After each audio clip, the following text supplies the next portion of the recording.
अगर आप नौकरी में हैं तो आप दुखी हैं, अगर आपको निकाल दिया जाए तो आप दुखी हैं, अगर आप शादीशुदा हैं तो आप दुखी हैं, अगर शादी नहीं हुई तो आप दुखी हैं। समस्या क्या है? ये वो चीजें हैं जिनकी आपने आकांक्षा की थी। जब वो चीजें हो रही हैं जिनकी आप आकांक्षा करते हैं तो आप दुखी हो रहे हैं। इस पर गौर किया जाना चाहिए।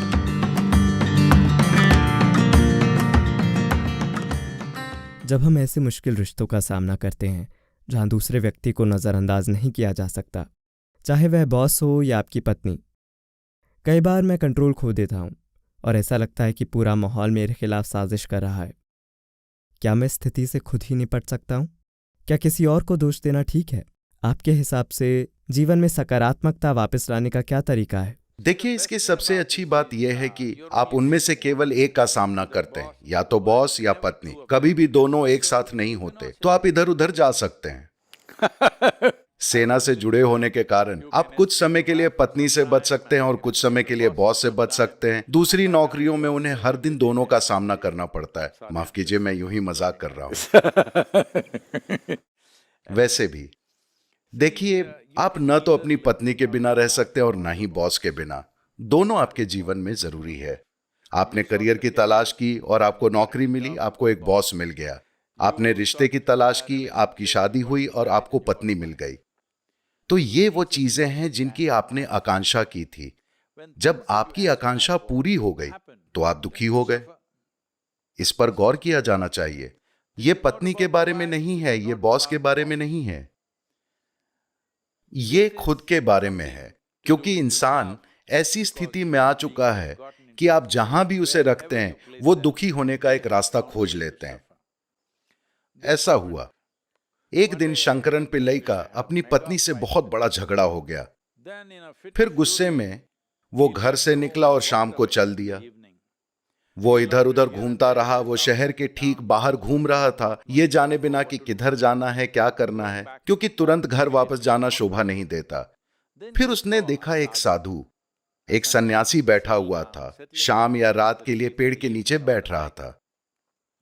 शंकरन पिल्लई ने देखा कि साधु काफी व्यवस्थित था और बिना किसी परेशानी के लग रहा था। पेड़ के नीचे वे अच्छे से बैठा था। फिर वो उनके पास गया और कहा, साधु महाराज, बीवी बहुत परेशान दे रहा है, कुछ सुलभ उपाय है तो बोलो। साधु ने उसे ऐसे देखा, बेवकूफ, सुलभ उपाय है तो मैं क्यों साधु बन के यहां बैठ रहा हूं।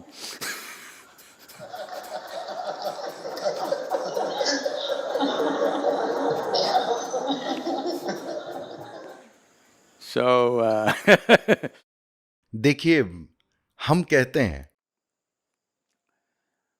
जीवन एक गेंद के करतब जैसा है। अगर आप अकेले हैं तो बस एक गेंद, करना आसान है।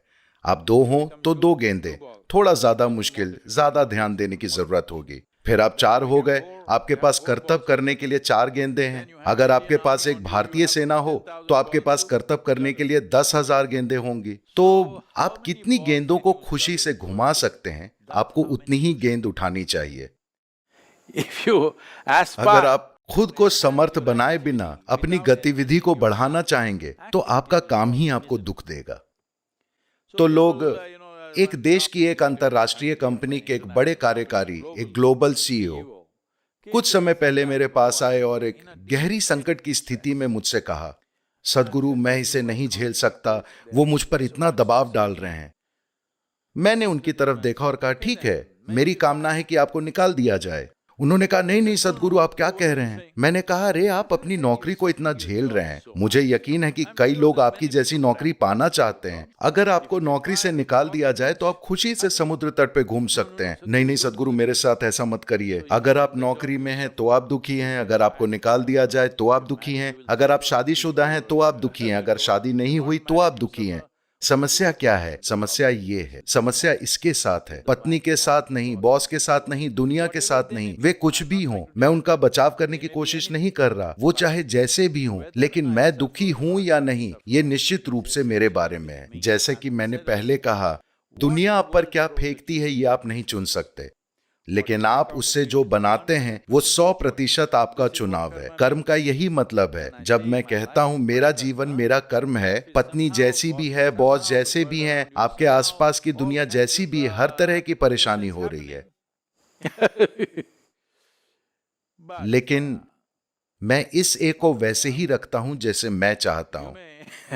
मुझे पता है कि आपका दूसरे तरह के दुश्मन से सामना है, पर हम हर दिन हर तरह के लोगों का सामना करते हैं। जिन लोगों से मैं कभी नहीं मिला, जिन्हें मैं नहीं जानता, वो रोज मुझ पर जहर उगल रहे हैं। मुझे नहीं पता वो जहर आता कहां से है। शायद ये उनके शरीर में मौजूद एक्स्ट्रा प्रोटीन है, मुझे नहीं पता। पर वे लगातार हर तरह की चीजें करते हैं। हम जो कुछ भी करते हैं उसमें हर तरह की रुकावटें डालते हैं। हम जो कुछ भी करते हैं वो बड़े पैमाने पर लोगों की खुशहाली के लिए होता है, लेकिन वे उसे पसंद नहीं करते।